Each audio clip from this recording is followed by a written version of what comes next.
안녕하세요. 지방에서 살고 있는 30대 여자입니다. 평소 사연 듣는 것을 좋아하여 사연을 들으며 하루 일과를 마무리하곤 하는데요. 사연을 들을 때마다 내 사연도 보내봐야지 생각만 하다 오랜만에 쉬는 날이 생겨 이렇게 사연을 쓰게 되었습니다. 저는 첫사랑과 결혼을 하게 된 사람인데요. 저만 남편이 첫사랑이 아닌 남편 역시 제가 첫사랑이었어요. 남편과 전 엄마 친구 아들, 딸들로 남편은 저보다 4살이 많았는데 부모님들끼리 가깝게 지내시다 보니 저희 역시 어릴 때부터 꽤 가깝게 지내며 자연스럽게 서로에게 호감을 가지게 되었죠. 어릴 땐 마냥 친한 오빠였는데 점점 커가면서 이성적인 호감이 생겨나더라고요. 남편 역시 그랬다고 하고요. 서로에게 호감을 가지고 있었던 저희는 고등학교를 진학하게 되면서 바빠진 생활 때문에 자연스럽게 왕래가 없어지게 되었고 30대가 되던 때까지 단 한 번도 만나지 못한 채 지내게 되었어요. 세월이 흘러 저희가 다시 재회하게 되었던 것은 남편의 형인 시숙의 결혼식장이었고 그날 이후 저흰 연락을 주고받다 연인 사이가 되어 결혼까지 하게 된 것이었죠. 시댁에서도 워낙 어렸을 때부터 알고 봐왔던 터라 며느리이기보단 딸에 가까웠고 남편과의 결혼 생활도 꽤 만족스러운 편이었습니다. 하지만 이런 저의 생활에 단 한 가지 문제가 있었는데요. 그것은 다름 아닌 형님이었어요. 형님은 저보다 1년 빨리 결혼을 했었는데 알고 보니 남편과는 친구 사이더라고요. 남편과 가까운 친구로 지내던 형님은 시숙과 마음이 통해 결혼까지 하게 된 것이었고 저희가 연애할 때부터 저에게 살갑게 굴지 않던 형님은 제가 가족이 되고 나서도 저를 알게 모르게 시샘하고 미워하는 것이 느껴졌죠. 이거 동서가 다 한 거야? 간이 전혀 안 맞네. 일찍 직장 생활했다더니 일하느라 음식은 전혀 배우지 못했나 봐. 그리고 이렇게 음식을 담는 사람이 어디 있어? 보기도 좋은 떡이 먹기도 좋다는 말 몰라? 실컷 정성스레 음식 만들어 놓고 이렇게 담으면 맛없어 보이잖아. 그냥 이렇게 담지 말고 위에 깨라도 좀 뿌려라. 겉절이에 깨를 뿌려 담아내라고 간섭하는 것은 물론이었고 다들 간이 세지 않아 딱 좋다고 칭찬 일색이었던 제 음식에 대해 핀잔을 늘어놓은 것은 기본이었어요. 거기에다 옷을 조금 편하게 면바지에 맨투맨 티셔츠를 입고 가는 날엔 동서, 아무리 어릴 때부터 알던 사이라고 해도 이건 아니지. 옷차림이 그게 뭐야? 이렇게 핀잔을 주고 결혼식이 있어 조금 차려입고 가는 날엔 동서, 어디 선이라도 보고 왔어? 아무리 시댁에 오는 날이라도 그 차림이 너무 과한 거 아니야? 오늘이 무슨 날도 아니고 그냥 밥 먹는 자리에 그런 차림으로 오면 난 오늘 일하지 않고 대접만 받다가 가겠다는 뜻 같잖아. 이렇게 핀잔을 늘어놓더라고요. 그날 역시 다른 날과 다름이 없는 날이었어요. 시댁에서 다 함께 모여 식사를 한다고 하였고 저는 그날 친정에 볼 일이 있어 잠시 들렀다가 시댁으로 가게 되었죠. 평소 시모가 좋아하시던 친정엄마가 만든 수박 껍질 요리를 가지고 갔는데 그걸 본 형님이 아니나 다를까 어김없이 시비를 걸어오기 시작하더군요. 이게 뭐야? 이거 혹시 수박 껍질이야, 동서? 네, 이거 수박 껍질로 만든 무침인데 한번 드셔보실래요? 생각보다 맛있어요. 난 됐어. 다들 음식물 쓰레기라고 버리는 걸로 무슨 무침을 만들어? 동서도 참 동서다. 시댁에 오면서 이런 걸 가지고 오면 어떡해? 아무리 어릴 때부터 봐서 편한 사이라고 해도 그렇지. 이건 음식이 아닌 쓰레기 아니야? 친정엄마가 정성껏 만들어준 음식을 보고 쓰레기라고 하는데 정말 화가 치솟아 오르더라고요. 아무리 본인은 이런 걸 먹어본 적이 없다고 한들 그런 말을 굳이 입 밖으로 뱉어낼 필요는 없는 거 아닌가요? 그 정도는 상대방에 대한 예의이고 상식이라고 생각하는 전 도무지 형님의 언행이 이해가 되지 않았고 그와 더불어 화도 많이 난 상태였죠. 형님, 아무리 그래도 해온 사람 정성이 있는데 그걸 쓰레기라고 하는 건 너무한 거 아닌가요? 동서, 왜 이렇게 흥분을 하고 난리야? 아니, 그렇잖아. 다른 사람들은 수박 먹고 껍질 버린다고 골머리가 아프다는데 동서는 그런 음식물 쓰레기로 음식이라고 만들어 왔으니 내 입장에선 양념한 음식물 쓰레기라고 생각할 수밖에 더 있겠어? 그래도 음식물 쓰레기는 아니죠. 제가 설마 음식물 쓰레기를 시댁에 가지고 왔겠어요? 아니면 그만이지. 뭘 이렇게 화까지 내고 그래? 음식물 쓰레기 같아 보여 음식물 쓰레기라고 했을 뿐인데 바른말 2번 했다간 동서 나한테 욕도 하겠어. 제가 반응을 보이자 그것이 또 재미있었는지 더욱 신나서 비아냥대기 시작했고 전 그런 형님의 모습을 보며 순간 정말 눈이 핑 돌아갈 만큼 화가 나더라고요. 그래서 제가 무어라 형님에게 한 소리 하려는 찰나 저희 대화 소리를 다 들어버린 시모가 주방으로 걸어 들어왔어요. 척 보기에도 화가 단단히 난 표정을 한 시모는 형님의 곁에 서더니 상황에 대해 물어보기 시작하더군요. 무슨 일이길래 주방에서 음식물 쓰레기라는 말이 나오는 거야? 전 당연히 아무 말도 하지 않았고 수박 껍질 무침이 저희 엄마가 해준 음식이라는 것도 시모가 그것을 좋아한다는 것도 전혀 알지 못하는 형님이 무침을 가리키며 신나서 시모에게 이르기 시작했어요. 아니 어머님, 이걸 동서가 반찬이라고 가지고 왔더라고요. 수박 껍질 무침이라나 뭐라나?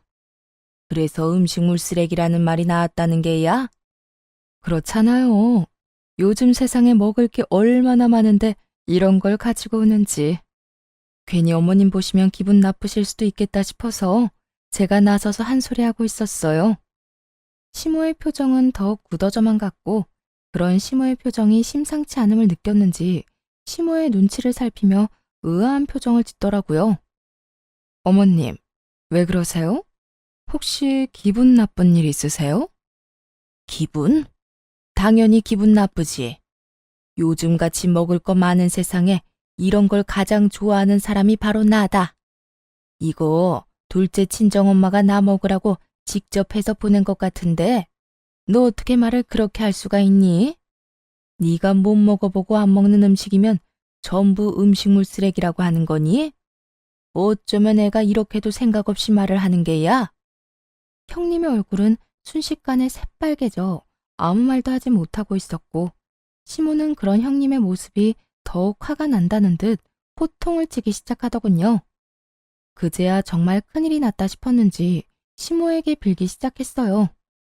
다른 사람이 정성으로 한 음식에 그렇게 함부로 말하는 거 아니다. 당사자가 이 말을 들었으면 얼마나 힘 빠지고 기분 나쁘겠어. 어머님, 저는 동서 친정어머니께서 해주신 음식이라고는 생각도 못했어요. 어머님이 좋아하시는 음식이라고는 더욱 생각 못했고요. 정말 죄송해요. 제가 생각이 짧았어요. 그러면 넌 그저 둘째가 한 음식이라고 생각하고 그런 말을 했다는 건데 그건 그거대로 문제가 있지 않니? 어떻게 당사자를 앞에 두고 음식물 쓰레기라는 말을 할 수가 있어? 내 앞에선 갖은 착한 척은 다 하더니 모두 연기였던 게야? 아니에요. 그런 게 아니라 저도 모르게 나온 말이에요. 정말 죄송해요. 동서, 기분 많이 상했어? 내가 미안해. 앞으로 조심할게. 형님은 시모에게 용서를 구하는 것도 모자라 저에게까지 사과를 하는 태도를 보였지만 시모의 마음을 돌리기엔 이미 늦은 듯 하더라고요. 형님의 사과에도 불구하고 형님은 시모에게 미운 털만 잔뜩 박힌 채 저녁 식사도 하지 못하고 집에서 쫓겨나 버렸으니까요. 아무래도 기분이 상해서 안 되겠구나. 넌 오늘 여기서 밥 먹지 말고 집에 가서 밥 먹거라. 너 보면 음식물 쓰레기라는 말이 귓가에 맴돌아서 밥을 먹을 수가 없어. 어머님, 정말 죄송해요. 제가 오늘은 그냥 가고 나중에 따로 한번 올게요. 정말 죄송해요. 평소엔 화 한 번 제대로 내지 않는 시모였는데 지금껏 제가 단 한 번도 보지 못한 모습을 보이며 화를 냈고 깨달은 것이 많았던 형님은 방법을 바꿔 저를 싫어하는 티를 내기 시작하더군요. 저에게 말을 걸지도 않을 뿐더러 시선조차 주지 않으며 그야말로 저를 투명인간 취급을 하기 시작했죠. 형님, 언제 오셨어요? 제가 이렇게 말을 걸어도 제 말은 안 들리는 사람처럼 시모에게 쪼르르 달려가 갖은 알랑방귀를 끼어대더군요. 어머님, 저 뭐 하면 될까요? 저한테 다 맡기시고 어머님은 들어가서 좀 쉬셔요. 며느리가 둘이나 있는데 아직 이렇게 주방에 계시면 어떻게 해요? 얼른 들어가서 좀 쉬세요. 이렇게 말입니다.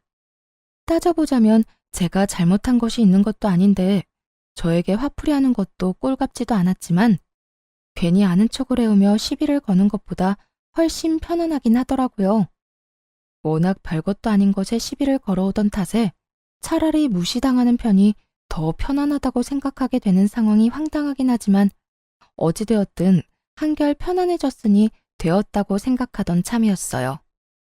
형님이 모른 척을 하니 저 역시 형님에게 굳이 말을 걸지 않는 날이 길어지고 있었는데 하는 수 없이 연락을 해야만 하는 일이 생겨나고야 말았었어요.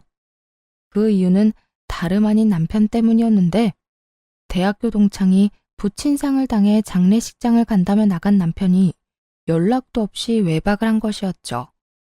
날이 밝아올 때까지 남편은 여전히 연락이 없었고 저는 하는 수 없이 대학교 동창인 형님에게 연락을 하게 된 것이었어요. 동서가 무슨 일이야? 나한테 연락 한 통 한 적이 없는 사람이. 그게요, 형님. 다름이 아니라 저희 남편이 대학교 동창 부친상에 간다며 나갔는데 연락도 없이 외박을 해서요. 아직도 연락이 안 돼서 걱정이 돼서 연락드렸어요. 그래서 말인데 혹시 형님 친구분들께 어떻게 된 일인지 좀 여쭤봐 주시면 안 될까요? 아무래도 무슨 일이 있는 것 같은데 아예 연락이 안 되니까 불안해서 가만히 있을 수가 없어요. 뭐? 외박? 어제 승인이 아버지 장례식장에 애들이 많이 모이긴 했었거든. 나도 잠시 다녀오기도 했고 말이야. 네, 그래서 형님께 전화드렸어요. 제가 그이 친구들 전화번호는 아는 게 없어서요. 그래, 잘했어. 어제 보니까 서방님이 많이 힘들어하긴 하더라고. 제일 친한 친구라서 울기도 많이 울고 말이야. 아마 그 정신에 정신없이 손님 받고 이런저런 일 하느라고 연락도 못하고 잠들었나 보네. 술도 한두 잔 했을 테고 말이야. 있어봐. 내가 친구들한테 연락 한번 해볼게. 남편을 대신해 갖은 변명을 해주더니 친구들에게 연락해봐 주겠다며 전화를 끊더라고요. 그리곤 얼마 지나지 않아 다시 연락이 왔고 남편의 소식을 전해주었어요. 동서, 걱정하지 마. 내 말대로 거기서 잠든 게 맞는다고 하더라. 아, 그래요? 다행이긴 하네요. 연락도 없이 외박한 적은 처음이라 5만 가지 상상을 다 했지 뭐예요. 왜 안 그렇겠어. 나라도 그랬을 거야. 어쨌든 서방님 어제 장례식장에서 손님 다 받고 새벽녘까지 승인이랑 둘이 울고불고 하다가 잠들었다고 하더라. 그러니까 동서도 오늘은 잔소리하지 말고 그냥 넘어가 줘. 서방님이 오죽했으면 동서한테 연락할 정신도 없었겠어? 네, 감사해요 형님. 덕분에 이제 마음이 한결 편안해졌네요. 고맙기는. 동서도 좀 쉬어. 잠 한숨 못 잤겠네. 앞으로 내가 동창들 만나거나 하면 따로 동서한테 연락해 줄게. 전에 본 적 없는 호의를 저에게 베풀어주고 있었고 전 그런 형님이 의심스럽기는커녕 이런 면도 다 있다며 정말 진심으로 고마운 마음을 가지게 되었죠. 그 당시엔 제 뒤로 무슨 짓을 하고 있을 거라곤 전혀 상상도 하지 못한 상태였고 아무리 저와는 사이가 좋지 않다고 한들 같은 여자로서 저에게 그런 거짓말을 하지 않을 거라 믿어 의심치 않았던 상황이었습니다. 형님의 말에 안심을 하고 남편을 기다리고 있으니 하루 사이 많이 수척해진 남편이 집으로 들어오더라고요. 남편은 저와 눈도 제대로 마주치지 못한 채 주저리 외박 사건에 대해 변명하기 시작했어요. 여보, 미안해. 나도 모르게 지쳐서 잠이 들어버렸지 뭐야. 사실은 친구 아버지가 나를 아들처럼 여기고 엄청 잘 대해주셨거든. 대학교 때 우리 데리고 낚시도 다녀주시고 우리가 크고 작은 사고 칠 때마다 다 도와주시고 하여튼 나한테는 아버지랑 같은 분이라고 생각했는데 그렇게 갑자기 돌아가시니까 어제 감정 주체가 안 됐어. 아무리 그래도 당신한테 연락은 했었어야 했는데 술도 한잔하고 많이 울기도 해서 나도 모르게 잠들어 버린 거 있지? 그렇지 않아도 형님께 들었어. 워낙 친한 친구였다는 것까지 말이야. 연락도 없이 외박할 사람이 아닌데 온다 간다 말도 없이 안 오니까 걱정했던 건 맞는데 그렇다고 화가 난 건 아니니까 그런 걱정은 하지 마. 그나저나 좀 괜찮아? 친구는 어때? 좀 진정됐어? 정말 진심이었어요. 이때까지만 해도 정말 남편에 대한 걱정이 앞섰을 뿐 그 어떤 의심은 하지 않고 있었는데 그 다음 남편의 입에서 나오는 말로 인해 상황은 180도 바뀌고야 말았습니다. 어? 하진이 진정되는 거 보고 바로 왔어. 어쨌든 미안해. 다음부턴 이런 일 없도록 할게. 어? 그래. 일단 들어가서 쉬어. 혹시 여러분은 눈치를 채셨나요? 부친상을 당한 친구의 이름이 형님이 말해주었던 친구의 이름과 다르다는 사실을요.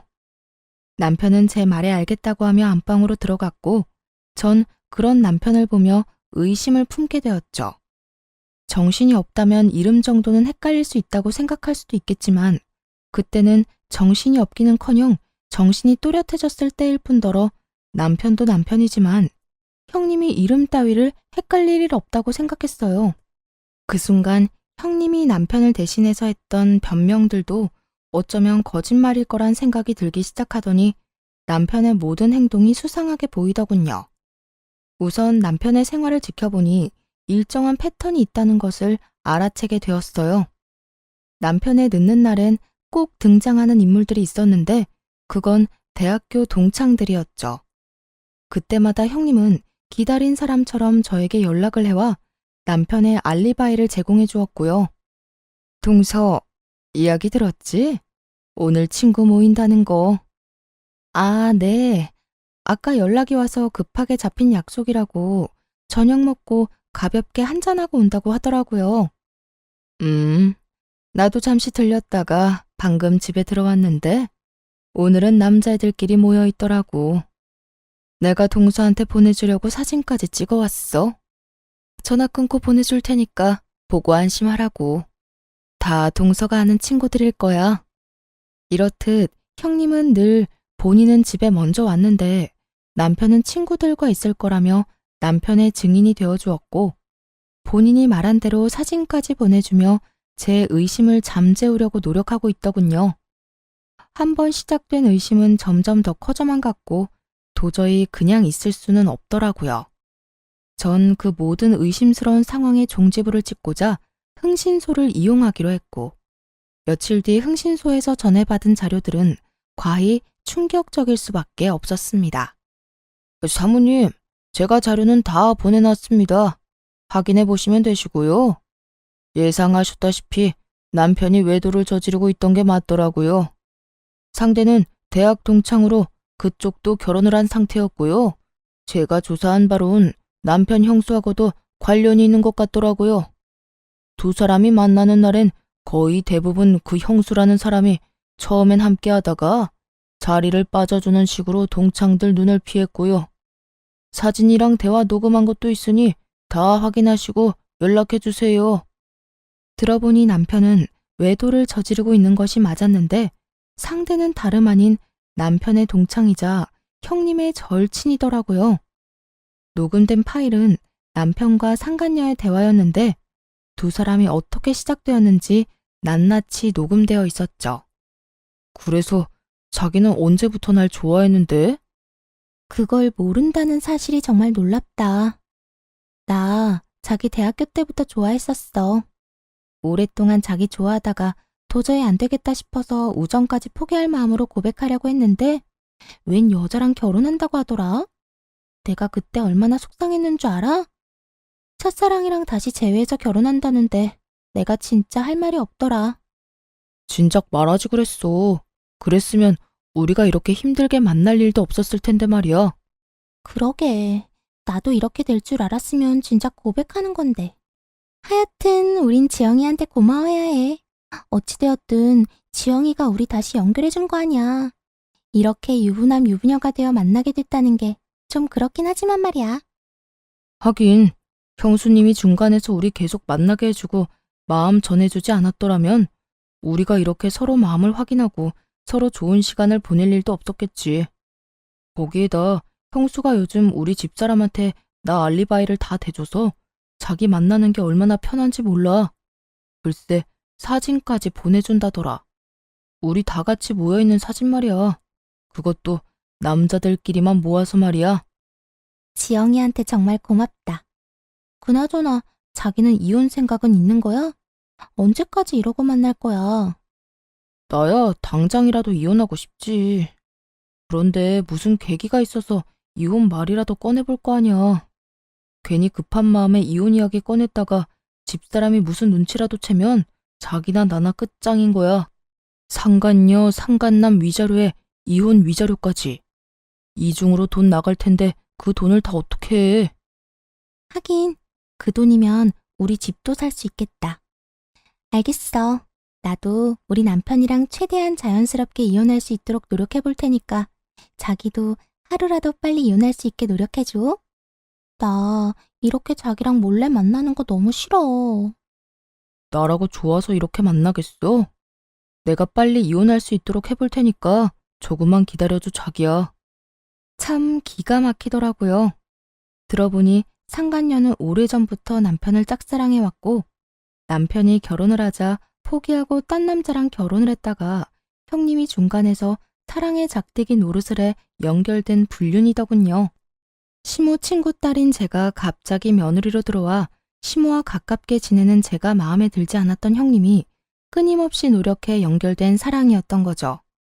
주로 형님이 저에게 증인이 되어주고 두 사람만 만나고 오는 날이 있기도 했지만 정말 동창들이 다 모이는 날엔 다 함께 모인 사진을 찍어 형님이 저에게 보내주고 나면 바로 세 사람이 자리를 빠져나오는 식의 방법이었더라고요. 세 사람이 자리를 벗어나면 형님은 두 사람을 위해 자리를 빠져주고 두 사람은 그 후 좋은 시간을 보내고 있었던 것이었어요. 아무리 제가 밉다고 한들 제 뒤통수를 이런 식으로 칠 거라고는 생각하지 못해 충격이 참 크더군요. 남편도 남편이었지만 형님에 대한 충격도 작진 않았어요. 전 모든 사진들과 녹음 파일을 반복해서 보고 들으며 이혼을 다짐하게 되었고 복수를 하기로 마음먹게 되었죠. 조용하게 이혼하고 행복하길 바라는데 그렇게 해주면 안 되는 일이었으니까요. 대망의 날이 밝았고 시댁에 다 함께 모이는 날이었어요. 저는 미리 남편 놈에게 들릴 때가 있다며 따로 시댁에 가게 되었어요.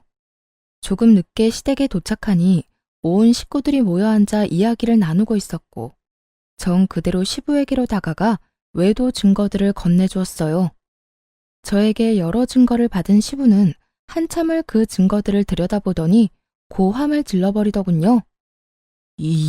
이놈의 자식이 이게 무슨 인간 같지도 않은 짓거리야? 남편은 자신을 향하는 시부의 고함에 깜짝 놀라 토끼 눈을 하고 시부를 보더라고요. 아버지, 무슨 일이길래 그렇게 화를 내세요? 무슨 설명이라도 해주셔야 제가 말이라도 하죠. 당신 아버지한테 뭘 줬길래 아버지가 저렇게 화를 다 내시는 거야? 남편은 저와 시부를 번갈아가며 물어왔고 시부는 저에게 받은 사진을 남편의 얼굴에 던져버리며 호통을 치기 시작했어요. 네가 이딴 짓을 하고 다니라고 우리가 등골 휘게 네 뒷바라지를 하고 내 딸 같은 윤영이한테 장가를 보낸 줄 알아? 남편은 그제야 바닥에 떨어진 사진들을 보고 얼굴이 사색이 되어가고 있었고 형님 역시 지은 죄를 아는지 사색이 되어가고 있더라고요. 남편 놈은 저와 시부를 번갈아 보며 되지도 않는 변명을 해대기 시작하더군요. 아버지, 이거 다 오해입니다. 여보 정말이야. 당신도 잘 알잖아. 이 여자 형수랑 제일 친한 친구인 여자야. 나랑도 친하고 말이야. 대학 동창 그 이상 그 이하도 아니라고. 사진이 어떻게 하다 이렇게 다정한 모습으로 찍히긴 했는데 이건 정말 다 오해야. 어쩌다 보니 이렇게 찍힌 것뿐이야. 모든 사진에 손을 어깨에 두른다거나 자연스럽게 머리칼을 매만지고 있었는데도 불구하고 우연일 뿐이다, 오해일 뿐이라며 변명을 하고 있었고 식구 중 남편의 말을 믿는 사람은 단 한 사람도 없었어요. 시모는 충격으로 아무 말도 하지 못하고 있었고, 시부는 말도 안 되는 변명을 하는 남편을 눈빛으로 가만두지 않을 태세로 노려보고 있었고, 시숙은 듣고도 믿을 수 없다는 듯 형님과 남편을 번갈아 보고 있었죠. 당신하고 이 여자 사이엔 우연이 참 많은가 봐. 그렇지 않고서야 사진마다 이렇게 다정할 수가 있어? 그것도 단둘이서 말이야. 그건 나도 이 여자랑 친해서 그래. 대학교 때부터 아주 친했어. 그러니까 정말 괜히 오해하지 마, 응? 오해 같은 소리 하네. 당신이랑 이 여자랑 자기 타령하면서 나눈 대화 녹음한 것도 있는데 어디 한번 들려줘야 바른 대로 말할 거야? 내가 꼭 그렇게까지 해야겠어? 여보, 정말 미안해. 내가 정말 제정신이 아니었나 봐.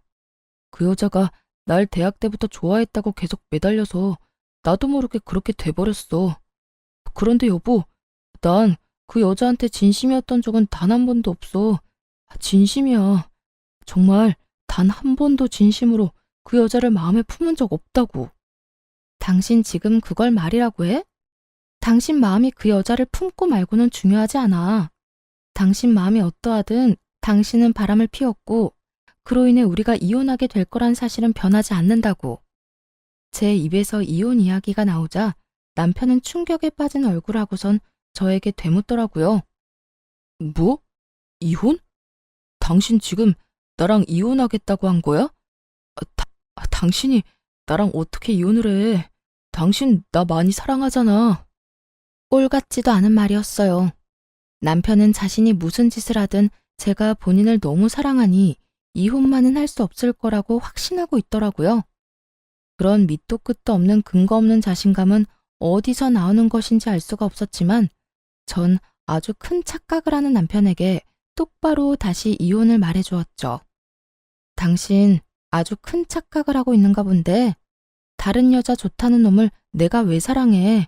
정신 나갔니? 당신이 날 배신하고 이딴 짓 하고 돌아다닌 걸 뻔히 아는데 이혼 안 하고 가만히 있는 게 등신이지. 안 그래? 그러니까 우리 이혼해. 더는 당신이랑 살 생각 따윈 없으니까. 이렇듯 제가 당당하게 이혼을 말하는 사이 형님은 몸까지 떨며 불안감에 사로잡혀 있더라고요. 제가 어디서부터 어디까지 알고 있는 것인지 알 수가 없으니 크게 불안해하고 있는 듯 했어요. 시숙은 형님이 몸까지 떨어대자 걱정스러운 마음에 형님에게 말을 걸더라고요. 여보, 왜 그렇게 떨어? 어디 아파? 아니, 조금 놀라서 그래.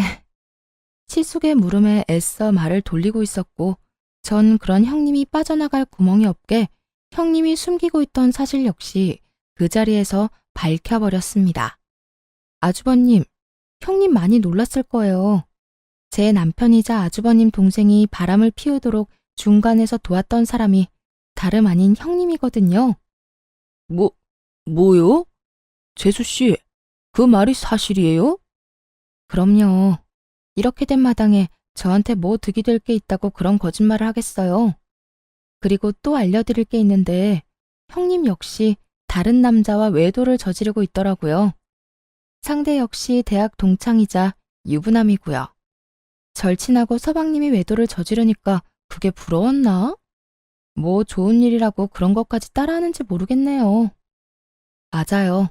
저는 남편의 뒷조사를 하며 형님의 뒷조사도 하게 되었고 형님 역시 동창이자 유부남과 외도를 저지르고 있더라고요. 친구들까지 옛 기억을 떠올리며 즐거운 시간을 보내는 동창회가 아닌 불륜회가 벌어지는 것과 다름이 없는 상황이었죠. 제 말을 들은 시숙은 곧장 몸을 떨고 있는 형님의 멱살을 잡아올리며 말했어요. 야, 이게 전부 사실이야? 동창회 간다더니 거기서 내 동생을 바람 피우게 만든 것도 모자라서 당신도 바람을 피우고 있었다는 게? 당신이 어떻게 나한테 이럴 수가 있어? 내가 당신한테 어떻게 했는데? 여보, 내가 미안해. 내가 정말 미쳤었나 봐. 나도 그러지 않으려고 했는데 어쩌다 보니까 그렇게 됐어. 정말 미안해. 미안? 할 짓 못할 짓 다 해놓고선 이제 와서 미안하다고 하면 없던 일이 된다고 생각해? 저 녀석도 그렇지만 당신도 참 염치라고는 없는 사람이구나. 우리도 이혼해. 나 역시 당신 같은 여자랑 더는 같이 살 생각 없으니까. 여보, 이러지 마. 내가 당신 없이 어떻게 살아. 이렇게 감정적으로 생각하지 말고 다시 한 번만 생각해줘. 감정적? 오해하나 본데 나 그 어느 때보다 냉정하게 잘 생각하고 있거든. 이미 머릿속엔 당신하고 이혼 소송할 생각부터 상간남 소송까지 다 그려진 상태야. 그러니까 더는 긴 말 말고 이혼이나 준비해. 시숙은 단호하게 이혼을 선포했고 형님은 그런 시숙에게 울고불고 매달리며 어떻게 해서든 시숙의 마음을 돌려보려 애쓰더라고요. 그리고 형님 역시 자기 친구와 외도를 저지르고 있었다는 사실을 꿈에도 알지 못했던 남편은 형님에게 화를 내기 시작했고요. 네가 어떻게 우리 형을 두고 그딴 짓을 할 수가 있어? 네가 그러고도 인간이야?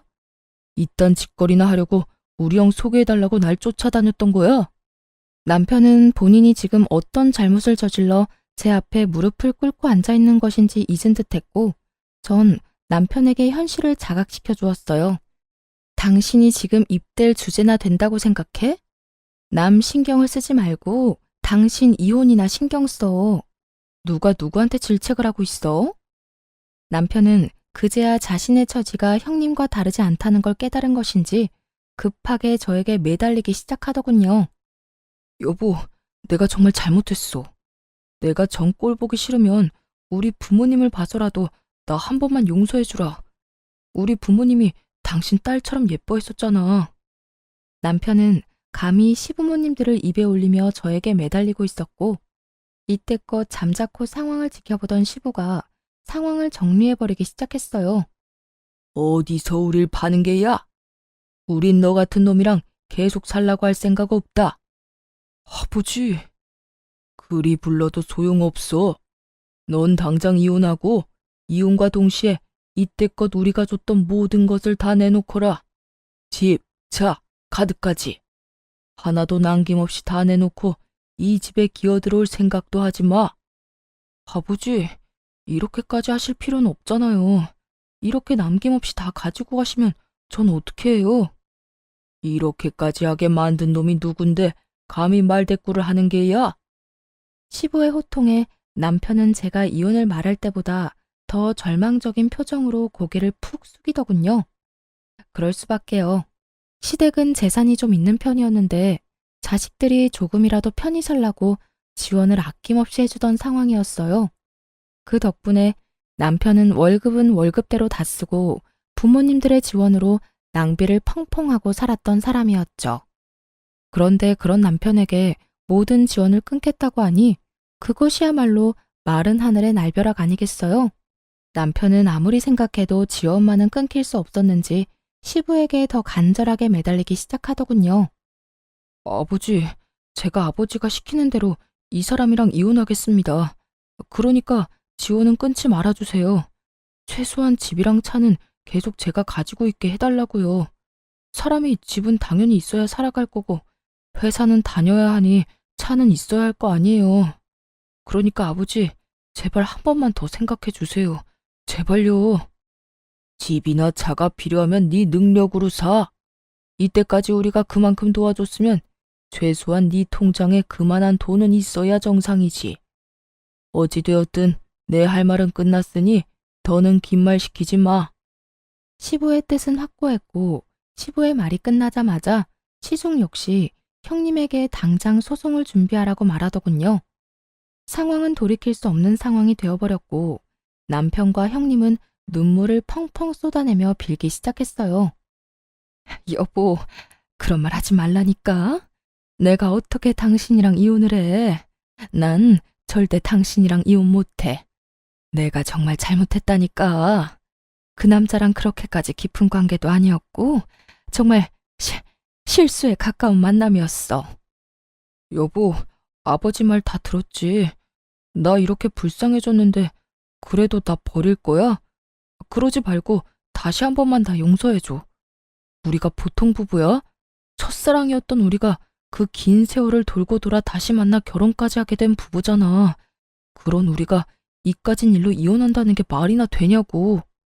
두 사람 다 눈물 없인 들을 수 없는 마음을 쏟아내고 있었고, 시숙은 그대로 시댁을 나가버렸고, 전 남편에게 다시 한번 이혼을 말해주었죠. 그런 우리 사이를 산산조각 낸 건 당신이야. 그러니까 이렇게 구질구질하게 굴지 말고 예정을 생각해서라도 하루라도 빨리 이혼해. 할 말을 끝내고 시댁을 나가려는데 다급하게 저를 붙잡은 남편이 목소리를 낮춰 말하더라고요. 그러면 우리 아버지한테 내 이야기 좀 잘해주면 안 될까? 괘씸하긴 하지만 불쌍하니까 이때까지 해줬던 그대로 지원해주라고 말이야. 당신이 이 말만 해주면 내가 당신 원하는 대로 바로 이혼 서류에 도장 찍어줄게. 끝까지 참 대단하다 싶었어요. 어떻게 된 인간이 다른 사람도 아닌 저에게 이런 부탁을 할 수 있는지 도무지 이해도 되지 않더라고요. 전 제 귀에 대고 헛소리를 해대는 남편을 밀어버리곤 큰 소리로 외쳐주었죠. 뭐? 당신한테 해주던 지원은 그대로 해달라고 아버님께 말해달라고? 내가 미쳤다고 아버님께 그딴 말하겠어? 정신 좀 차려라 제발. 지금 심정으론 당신이 가진 거라면 양말 하나까지 싹 다 빼앗고 싶은 심정이니까 헛소리 말고 법원 나오라는 날에 늦지 말고 오기나 해. 전 남편을 뿌리치곤 시댁을 나와버렸고 친정에서 지내며 이혼 소송을 비롯해 여러 소송을 시작하게 되었어요. 저와 시숙의 이혼은 그야말로 위자료 파티와 다름이 없었죠. 각각 배우자와 상간녀, 상간남에게 위자료를 받았고 저는 형님에게 위자료 소송을 해 형님에게도 위자료를 받을 수 있었어요. 잘못을 저지른 모든 사람들이 이중으로 위자료를 주게 되었고 세 사람은 빚쟁이 신세나 다름이 없었죠. 그렇게나 세상에 둘도 없는 사랑과 우정을 뽐내던 세 사람은 소송이 시작되자 철천지 원수와 다름이 없는 사이가 되어버리더군요. 각자 서로의 잘못만을 주장하고 있었고 어떻게 해서든 혼자 살아보려 갖은 애를 쓰기도 했어요. 결국 이혼이 마무리될 때쯤엔 아예 세 사람은 사이가 완전히 틀어져 버린 듯 서로 눈만 마주치면 욕을 한다고 정신이 없더라고요. 이게 다 박지영 너 때문이야. 네가 이 여자랑 나랑 연결시켜주지만 않았더라도 내가 이 모양 이 꼴이 되진 않았을 거라고. 바람을 피우려거든 혼자 피웠으면 됐지. 왜 애먼 사람까지 바람을 피우게 만들어? 참나. 내가 살짝 입기만 불었을 뿐인데 좋다고 쟤랑 눈 맞은 사람이 누군데 이 난리야? 그리고 이렇게 된 게 나 때문이야? 두 사람이 조심성 있게 만났으면 이런 일도 없었을 거 아니야. 내가 그만큼이나 도와줬는데도 그거 하나 똑바로 못해서 이 사태를 만들어? 하여튼 대학 다닐 때도 그렇게 머리가 나쁘더니 지금도 하나 편한 게 없어. 너 말 다 했어? 내가 저 쓸모도 없는 인간 포기한다고 했을 때 네가 나랑 저 인간 이어주려고 그 애만 쓰지 않았어도 우리한테 이런 일이 일어날 일은 없었거든? 그리고 너 아까부터 그저 우리 돕는 척하면서 말하는데 너 우리 돕는 척하면서 너도 바람 피웠잖아. 너 왜 이래? 이렇듯 세 사람은 서로 헐뜯는다고 정신이 없어 보였고 그 모습을 마지막으로 세 사람이 함께 있는 것은 보지 못하게 되었죠. 그 후 들려오는 소식엔 상간녀와 예전 형님은 이혼을 당하고 빚쟁이 신세가 되어 각자의 친정으로 찾아갔다고 하더라고요. 하지만 양쪽 집 다 집안꼴을 우습게 만들었다며 대문도 넘지 못하고 쫓겨났다는 말을 전해 들을 수 있었어요. 전 남편 역시 상황이 좋지 않았어요. 전 남편은 저와의 소송은 어떻게 무사히 넘겼지만 상간녀의 전 남편이 회사로 찾아와 한바탕 난리를 피워댄 덕에 회사는 그만두게 되었고 오갈 데도 없는 빚쟁이 신세가 되었다고 하더라고요. 그야말로 돈 걱정 없이 살던 사람이 한순간에 거지 신세가 되어버린 거였죠. 그렇게 거지 신세가 된 전 남편은 오갈 데가 한 곳도 없었는지 저를 찾아왔더라고요. 거짓골을 하고서 울고불고 매달리기 시작하는데 엄청 절박하기는 한가 보더라고요. 여보, 제발 나 좀 살려주면 안 될까? 소문 들었는지 모르겠는데 나 회사까지 잘려서 진짜 돈 나올 구멍이 없어. 그래서 뭐, 나보고 뭐 어쩌라고? 돈이라도 달라는 말인 거야? 저는 이렇게 찾아와 그런 말을 하는 이유를 물었고 제 말이 끝나자마자 무릎까지 꿇더니 말을 속사포로 뱉어내기 시작했어요. 돈은 됐고 우리 아버지한테 연락 한 통 해주면 안 될까? 찾아갈 필요까지도 없고 전화 딱 한 통만 해주면 돼. 그러니까 당신 말은 내가 아버지께 전화드려서 당신 꼴이 이러하니 나와 이혼은 하게 되었어도 불쌍한 아들 구제 좀 해주셨으면 한다. 이 말을 해달란 말인 거네. 말이 끝나기도 전에 눈을 반짝이며 고개를 세차게 흔들더라고요. 그러면서 하는 말이 정말 어이가 없어 웃음이 다 나더군요. 내 말이 그 말이야. 당신도 이런 내 꼴 막상 두 눈으로 보니 마음 안 좋은 거 다 알아. 그러니까 당신이 전화 한 통만 좀 해줘. 다른 사람도 아니고 당신이 전화해서 부탁하면 아무리 아버지라도 나 받아주실 거야. 아니, 받아주시진 않으셔도 먹고 살 수는 있을 만큼 도움을 주시겠지. 그러니까 당신이 나 좀 도와줘라. 정말 전 남편이라는 놈은 변한 것이 하나도 없더라고요. 어떻게 저딴 생각을 할 수 있는 것인지. 아니, 머릿속으로 생각할 수는 있다고 해도 어떻게 그 머릿속에 있는 말을 뻔뻔하게 내뱉을 수 있는 건지 어떤 면에선 참 대단하다 싶기도 했습니다. 기대 가득한 눈빛을 보내는 전 남편에게 일말의 희망도 남기지 않기로 했어요. 자신이 한 짓이 있는데 감히 희망을 품다니 가당치도 않은 상황이었죠. 너 정말 큰 착각을 계속하는 것 같은데 난 너 그런 꼴 봐도 아무렇지도 않아. 여보. 그리고 이혼한 지가 언젠데 그 여보 소리 좀 하지 말아줄래? 나 네 말대로 절대 안 해줄 거야. 그럴 생각도 없고. 그런 허튼 짓에 낭비할 시간도 없어. 그러니까 헛된 기대, 이루어질 수 없는 희망 품지 말고 지금부터라도 열심히 살아. 그나마 쌓은 스펙이라도 있으니 어디든 취업은 할 수 있을 텐데. 왜 그러고 사는지 정말 이해가 안 된다. 전 남편의 입장에선 청천벽력과도 같은 말이 나오자 실망한 얼굴을 감추지도 못하고 저를 붙잡고 매달리기 시작하더군요. 여보, 아니 그러니까 당신 화 많이 난 거 알아. 나 때문에 상처 많이 받은 것도 알고. 그런데 당신도 보다시피 나 벌 받을 만큼 받았고 반성도 많이 했어. 복수도 이 정도면 성공적이게 끝났을 텐데 이쯤 하고 나 좀 살 수 있게 해줘. 당신 말 한마디면 다 되는데 꼭 이렇게까지 매정하게 굴어야겠어? 난 매정한 게 아니라 굳이 내가 하지 않아도 될 일을 안 하는 것뿐이야. 당신이랑 나 이혼했고 이젠 남인데 내가 왜 남의 가정사에 끼어서 이래라 저래라 해야 해? 난 그러고 싶지 않아. 더욱이 내가 그런 행동을 함으로써 조금이라도 당신한테 이득이 된다면 난 절대 하지 않을 거라고. 이게 내 뜻이고 난 이런 내 뜻을 바꿀 생각 없으니까 다신 나 찾아오지도 마. 당신 가정일은 당신이 알아서 해결하란 말이야. 이런 제 말을 듣고서도 여전히 무릎을 꿇고 빌고 있었고 전 그런 남편에게 찬물 한 바가지와 굵은 소금을 뿌려버리곤 집에서 내쫓아 버렸습니다. 제 악몽 같던 전 남편과의 인연이 끝을 맺게 되었죠. 그 후 저는 잘 지내고 있어요. 여전히 회사 생활은 잘하고 있고 지금은 친정 근처에 새로운 보금자리를 얻어 지내며 자유로운 삶을 즐기며 살고 있습니다. 지금 맡고 있는 바쁜 일만 잘 마무리된다면 회사를 좀 쉴 생각인데요. 사회생활을 시작하고 처음으로 제대로 된 휴식을 취해보는 것이라 요즘 조금 들뜬 생활을 보내는 중이에요. 쉬면서 무얼 어떻게 얼마나 재미있게 시간을 보내나 생각을 하다 보니 며칠 야근을 해도 절로 콧노래가 나오는 거 있죠? 이래서 다들 휴가 하는가 봐요.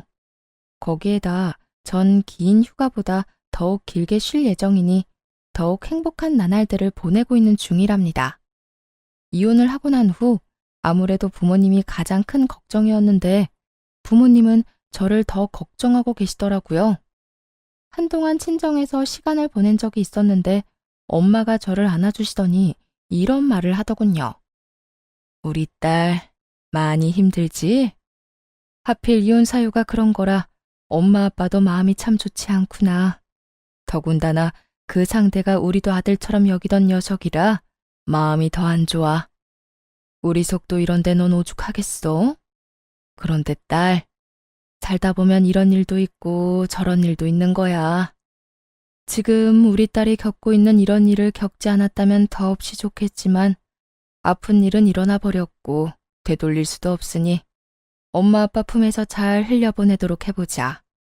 영원히 우리 딸 마음에 상처가 되지 않도록 멀리 멀리 잘 흘려보낼 수 있도록 엄마 아빠가 옆에서 도와줄게. 이렇듯 전 친정에 지내며 부모님의 도움을 받아 전 남편에게 받았던 상처를 잘 흘려보냈고 조금 남은 파편은 이번 휴식에서 잘 흘려보내보려고 합니다. 그렇게 잘 흘려보내다 보면 웃으며 이혼을 말할 순 없더라도 최소한 아무런 감정 없이 이혼을 말할 수 있는 날이 오지 않을까요? 그러면 제 이야기는 여기까지 하고 전 마저 휴식 계획을 세우러 가보려고요. 저의 긴 이야기 들어주신 모든 분 너무 감사합니다. 좋은 하루 되세요. 안녕하세요. 평소 사연을 들으며 함께 욕을 하는 것으로 스트레스를 풀고 있는 애청자입니다. 제게는 철딱서니가 없어도 너무 없던 시누이가 하나 있었는데요. 그 시누이의 일이라면 눈먼 장님이 되어버리는 심오한 남편은 덤이었고요. 도대체 얼마나 눈이 멀어버렸으면 자식까지 있는 제가 이혼을 했을까요? 그 기가 막힌 사연 한번 말씀드려 볼게요. 남편과 저는 결혼한 지 7년이 된 부부였어요. 저희 사이엔 핑크를 너무나도 사랑하던 5살 공주님이 있었죠.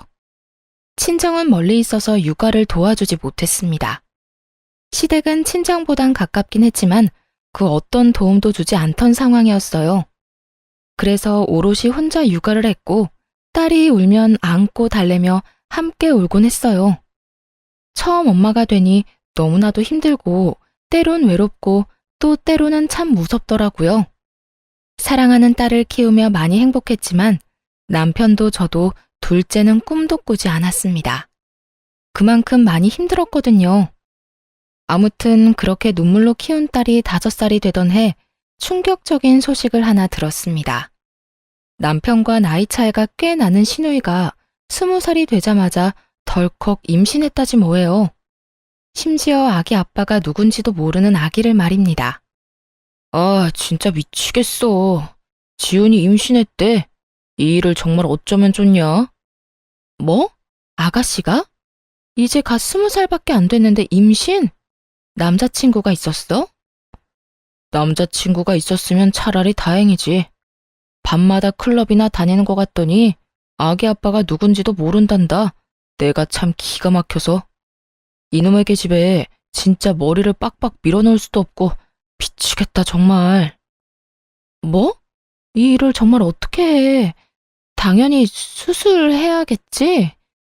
나도 그렇게 생각했는데 지훈이가 낫겠다고 고집을 부리는가 봐. 어휴. 남편의 긴 한숨에 제 걱정도 커질 수밖에 없었습니다.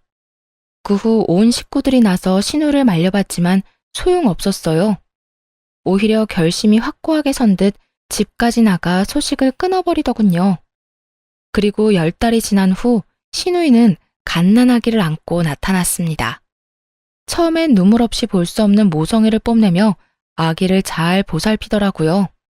무작정 반대만 했던 저희가 미안한 마음이 들 정도로 말이죠. 아가씨, 내가 좀 봐줄 테니 좀 자요. 너무 피곤해 보여요. 아니에요, 언니. 조금 있으면 또 아기 밥 줘야 하는데요, 뭘. 모유 먹이고 아기 잘 때 그때 좀 자면 돼요. 이러다 몸 상할까봐 걱정이네 정말. 아기 엄마가 건강해야 아기도 건강한 거예요. 에이, 걱정하지 마요. 저 진짜 괜찮아요. 이렇듯 밤새 잠도 제대로 못 잤을 텐데 혼자 보살피려고 애쓰더라고요. 낮에 시모에게 아기를 맡기지도 않았고요. 아기의 눈을 보며 많이 사랑한다는 말을 속삭여주기까지 하더라니까요. 그런 시누이를 보며 참 기특하다고 생각하기까지 했는데 아니나 다를까 그 상황이 길게 이어지진 않더군요. 처음엔 한두 번 시모에게 애를 맡기고 외출하는 것 같았어요. 그러다 어느 순간부턴 아예 시모가 애를 전담으로 보살피더라고요. 시누이는 뭐 했냐고요? 밤만 되면 밖에 나갔다가 새벽에 술에 잔뜩 취한 채로 집에 기어왔죠. 어쩌다 몇 번도 아니고 계속이요. 일이 그렇게 되자 너무 힘들었는지 시모가 도움을 요청했어요. 예, 너 회사 마치고 우리 집에 좀 올 수 있니? 오늘이요? 왜요? 무슨 일 있으세요? 다름이 아니라 와서 애 좀 잠시 봐주면 안 되겠니? 내가 요즘 너무 무리를 했는지 온몸이 다 아프다. 아가씨는 뭐하고 어머님이 그 고생을 하세요? 아가씨, 오늘도 집에 없어요? 어제는 아예 들어오지도 않았다. 그래서 이렇게 너한테까지 연락했잖니. 어쨌든 올 수는 있니? 정말 너무 힘이 들어서 그래. 시모가 저렇게 말하는데 어느 며느리가 거절을 할까요? 차마 못 간다는 말이 안 나오더라고요. 그때까지만 해도 하루 이틀 도와주면 되겠지 하고 생각했어요. 저도 딸을 키우며 혼자 힘들었던 적이 많았으니까요. 그래서 결국 그날 일을 마치고 시댁으로 가 아기를 돌봐주었습니다. 그동안 시모는 밀린 잠을 잤고요. 밤늦게야 아기가 잠들어서 저는 집으로 돌아왔습니다. 그런데 하루 이틀을 넘어 그 생활이 점점 길어졌어요. 일주일 정도 지나자 정말 못할 짓이라는 생각이 들더군요. 이런 힘든 생활이 싫어 둘째도 포기했는데 이게 뭐 하는 짓인가 싶더라고요. 시댁에서 그것도 아가씨 애를 보느라 내 새끼를 제대로 돌보지도 못하다니요.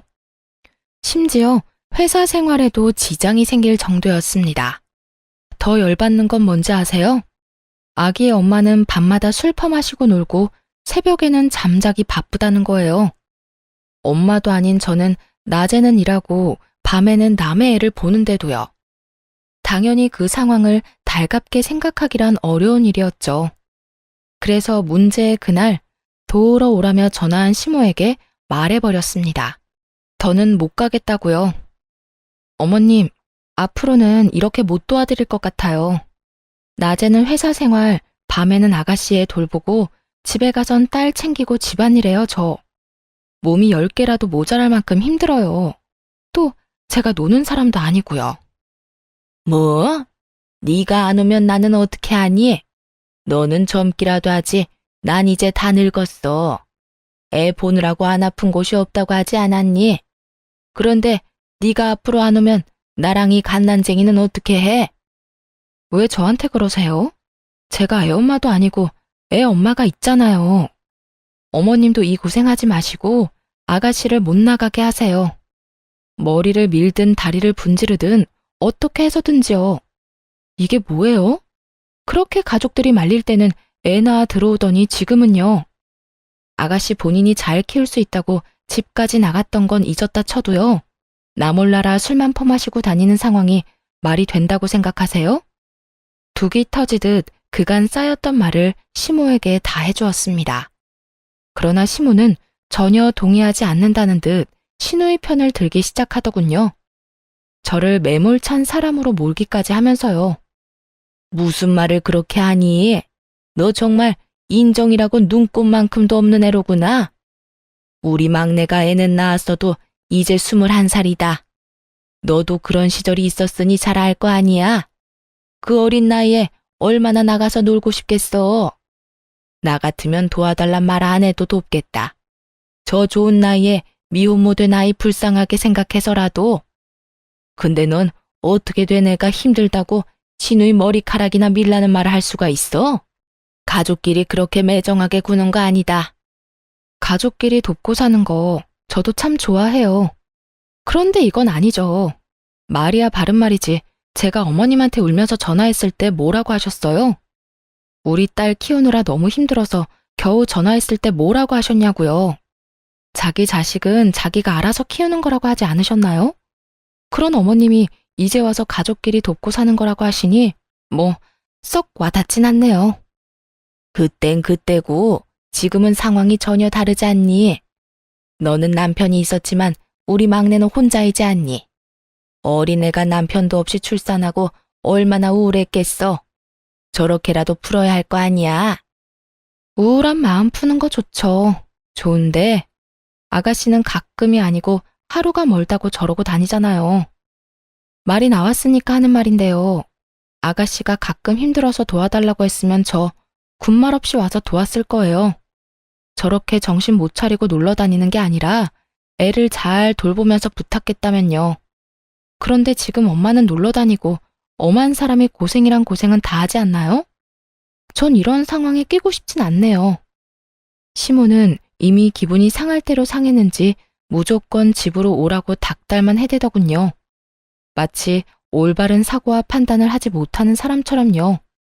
저는 대화가 통하지 않다고 판단해 전화를 끊어버렸어요. 끊기 전에 마지막으로 한 번 더 단호하게 말해주는 건 잊지 않았죠. 넌 그냥 내가 오라고 하면 오고 가라고 하면 가면 되는 게야. 그게 며느리의 도리인 거 모르니? 어쨌든 난 힘들어서 혼자서는 더는 애 못 본다. 오늘 무조건 오거라. 어머님이 뭐라고 하시든 전 못 가요. 아가씨를 못 나가게 만들든 어머님이 독박 육아를 하시든 알아서 하세요. 그리고요, 제가 정말 걱정되어서 한마디만 할게요. 아가씨 저렇게 뒀다가 또 무슨 사고라도 치면 그땐 어떻게 하시려고 그러세요? 저거 나가서 그냥 노는 거 아니에요. 보아하니 밤마다 클럽 가서 술 퍼마시고 남자들이랑 놀고 다니는 것 같던데요. 지금이라도 어머님이 아가씨 잘 잡아줘야 하는 거 아닌가요? 또 큰 사고 치기 전에 주변에서 잘 단속해줘야 하잖아요. 어머님 말대로라면 아가씨가 애는 낳았어도 아직 어린애니까요. 하여튼 잘 생각해보시고 알아서 잘 해결하세요. 전 이만 끊을게요. 그렇게 전화를 끊어버리고 난 후 얼마 지나지 않아 전화가 왔습니다. 발신인은 신우이였어요. 신우이는 제가 전화를 받자마자 득달같이 화를 내기 시작하더라고요. 앞뒤 말 다 생략하고 본인 말만 하는 건 모녀가 똑같았어요. 언니, 정말 이럴 거예요? 나 지금 언니 때문에 중요한 파티도 못 가게 생겼다고요. 오늘은 정말 중요한 날이니까 힘이 들든 말든 당장 와서 아기 좀 봐줘요. 정말이지 잘도 짓거려대더군요. 생각이란 게 손톱만큼이라도 있었으면 그런 말 할 수 없었을 텐데요. 얼마나 당당한지 제가 마치 그 아기의 보모라도 된 기분이 들더군요. 아가씨, 나한테 시간 맡겨놨어요? 아니면 나한테 돈 주면서 애 봐달라고 예약이라도 했어요? 이것도 저것도 아닌데 뭐가 이렇게 뻔뻔해요? 잘 들어요, 아가씨. 난 아가씨 애를 봐줄 의무도 그 책임도 없어요. 그러니까 파티에 가고 싶으면 애를 업고 가든지 해요. 그럴 상황이 안 되면 집에서 곱게 애나 보고 있어요. 뭐라고요? 클럽에 어떻게 애를 데리고 가요? 그리고 뭐? 의무? 책임이라고 했어요? 가족끼리 서로 돕고 살아야 하는 건 의무이고 책임 아닌가요? 오빠하고 결혼했으니 언니는 이제 우리 가족이잖아요. 그러니까 당연히 날 도와야죠. 난 분명히 말했어요. 오늘 열리는 파티 너무 가고 싶어서 오랫동안 공들였던 파티예요. 난 무슨 일 있어도 가야 하니까 언니가 여기 와서 우리 애 봐줘요, 당장. 혹시 그거 아시나요? 너무 화가 나면 온몸에 힘이 들어가서 눈알이 튀어나갈 것 같다는 사실을요. 신우이의 말을 듣고 있는데 정말 눈알이 튀어나가는 줄 알았어요. 그래서 지지 않고 신우이에게 고함을 질러버렸습니다. 제발 정신 좀 차리세요. 내 애도 아니고 아가씨 애라고요. 이렇게 무책임하게 굴려고 몰래 숨어서 애 낳아온 거예요? 클럽이나 다니고 남자랑 어울려 놀면서 애 방치하려고요? 그러려고 몰래 숨어서 낳은 건 아닐 거 아니에요.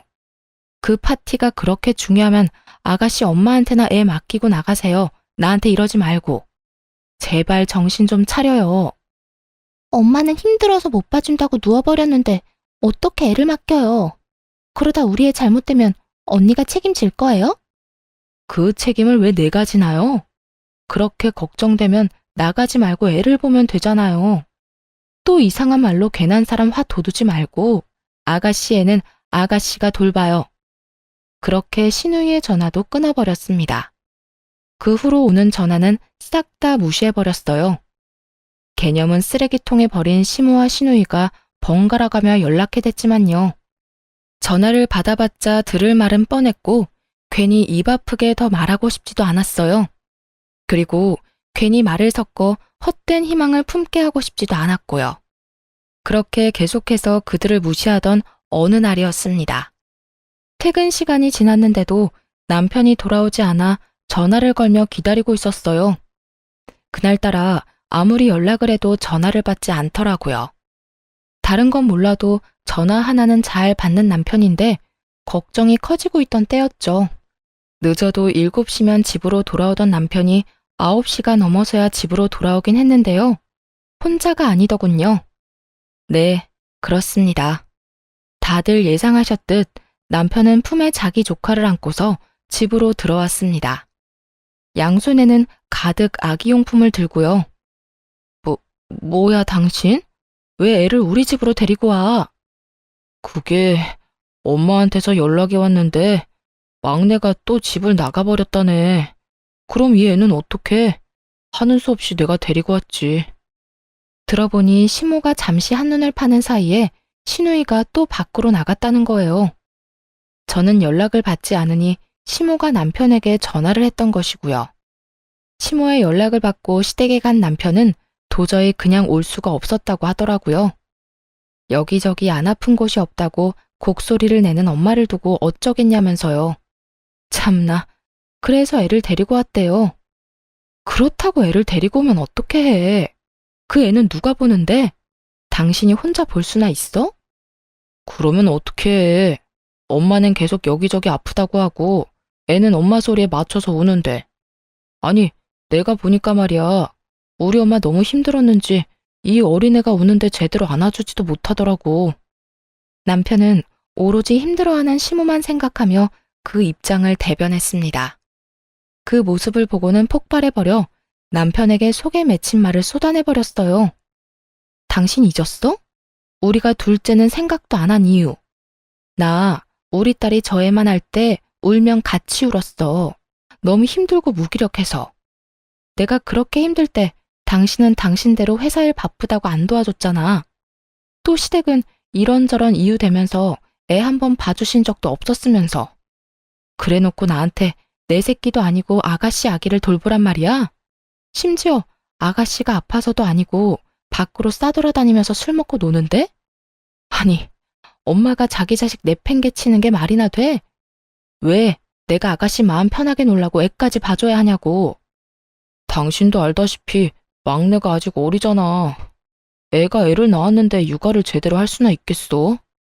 당신 말대로 당신도 그렇게 힘들어했는데 우리 막내는 오죽하겠냐고. 육아는 힘들고 나가서 놀고 싶을 텐데. 그러니까 우리가 조금만 도와주자. 우린 한번 해봤으니까 막내보단 나을 거 아니야. 이젠 정말 어이가 없어 헛웃음이 다 나더라고요. 시모와 남편이 아주 똑같은 말을 하더라니까요. 거기에다 당당하게 우리라고 하는 것도 거슬렸어요. 그래서 선을 정확하게 그어주기로 했습니다. 육아에 참여할 생각이 전혀 없다는 뜻을 남편에게 알려준 거죠. 당신 지금 그걸 말이라고 해? 한번 해봤으면 안 힘든 게 돼? 그리고 어쩌다 가끔 도와주는 것도 아니고 매일 밤마다 이럴 거잖아. 이건 우리가 도맡아서 키우는 거랑 마찬가지라고. 난 절대로 아가씨 애 키울 생각 없으니까 알아서 해. 당신이 데리고 왔으니까 다시 데려다 주든 아니면 돌보든 알아서 하란 말이야. 저는 이게 절대 잠깐이 아닐 것이라고 확신했습니다. 남편은 그저 잠깐 도와주는 것뿐이라고 했지만요. 그래서 더욱 단호하게 봐줄 수 없다고 못 박을 수밖에 없는 상황이었어요. 생각보다 더 단호하게 안 된다고 하자 남편도 기분이 상했나 보더라고요. 잠깐 바닥에 내려놓았던 아기용품을 다시 들며 이렇게 말했으니까요. 아, 됐어. 당신이 못하면 내가 하면 되지. 내가 알아서 다 할 테니까 당신은 신경도 쓰지 마. 그러면 당신이 이렇게 화낼 일도 없는 거 맞지? 절대 도와달란 말 안 할 테니까 당신은 당신 딸이랑 잘 먹고 잘 살아. 무슨 여자가 저렇게 정이 없어? 양심은 시댁에 두고 왔는지 남편은 오히려 화를 내며 안방으로 들어가 버렸습니다. 그러면 누가 후회할까 봐요? 전 남편의 말대로 했습니다. 정말 남편과 아기에게는 일절 신경 쓰지 않고 딸의 방에서 생활하기 시작했어요. 그날부터 남편은 아기와 함께 출퇴근을 했습니다. 출근을 하며 아기를 시댁에 데려다 주고 퇴근을 하며 아기를 다시 데리고 오는 거죠. 자신만만하던 시작과 달리 남편은 생각보다 빠르게 지쳐갔습니다. 자기 딸을 키울 때도 육아 참여도가 그리 높지 않았는데 오죽할까요? 하루가 다르게 얼굴은 생기를 잃어갔고 성격은 예민해졌습니다. 그렇게 시조카와 원치 않는 동고동락을 하던 어느 날 일이 터지고야 말았습니다. 그날은 주말이었는데 시조카를 포함해 온 가족이 집에 있었어요. 저는 주방에서 설거지를 하고 있었고 딸은 거실에서 그림을 그렸습니다. 남편은 소파에 앉아 아기를 돌보고 있었죠. 잠시 평화로운 그 순간 갑자기 거실에서 유리 깨지는 소리가 나지 뭐예요? 곧 딸이 우는 소리가 들려왔어요. 화들짝 놀라 거실로 나가보니 우는 딸의 발 아래 유리 파편이 가득하더라고요. 딸의 발가락 끝에서는 피가 나고 있었고요. 평소 저희 집은 딸아이 때문에 유리컵을 쓰지 않는 편이었는데요. 밤새 아기를 보고 피곤했는지 남편이 커피 마신 유리컵을 근처에 올려놓은 거예요.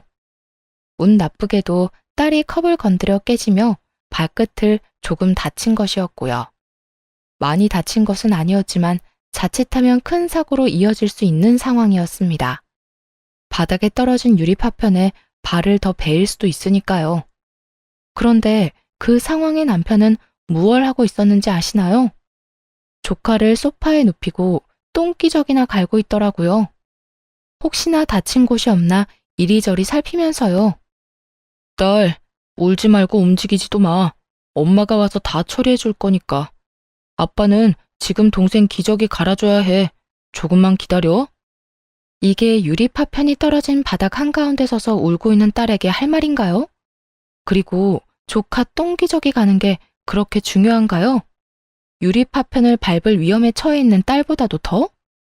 심지어 딸의 발에선 피까지 나고 있었는데 말이죠.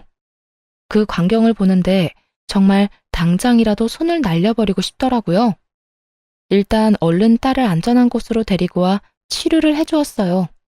그 다음엔 더 다친 곳이 없는지 살핀 후 많이 놀란 딸을 진정시켜 재워주었죠. 그런데 잠들기 전 딸이 이런 말을 하더라고요. 엄마, 나 아빠 싫어. 아빠는 나 피나는데 기다리라고만 했어.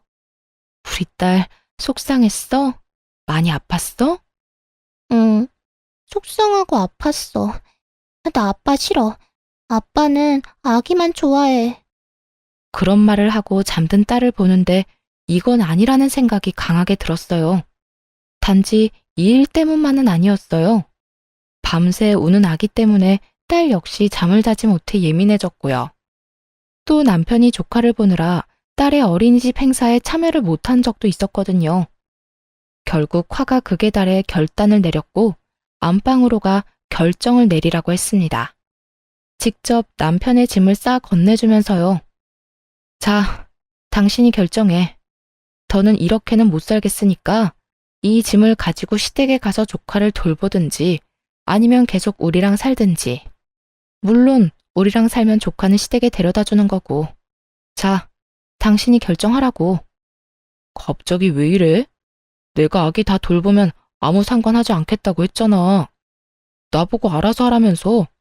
당신 말대로 나 혼자 돌보고 당신은 신경도 안 쓰게 했는데 왜 이 난리야?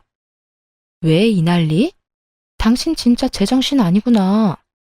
당신 딸은 지금 품에 안긴 그 아기가 아니라 방에서 울다 지쳐 잠든 애야. 당신 자식이 유리 파편 한가운데 서서 울고 있을 때 뭐 했니? 조카 똥기저귀 가는 게 당신 딸 위험한 거보다 중요해? 그거야. 똥기저귀 빨리 안 갈아주면 피부에 좋지 않으니까 그랬지. 그리고 우리 딸이야. 당신이 어련히 잘 챙기니까. 순간 정말 남편이 미쳐버렸나 하는 생각이 들더라고요. 어떻게 애아빠라는 사람이 저걸 말이라고 할 수가 있는지. 도무지 이해가 되지 않았습니다. 어련히 잘 챙겨? 너 지금 그걸 말이라고 해?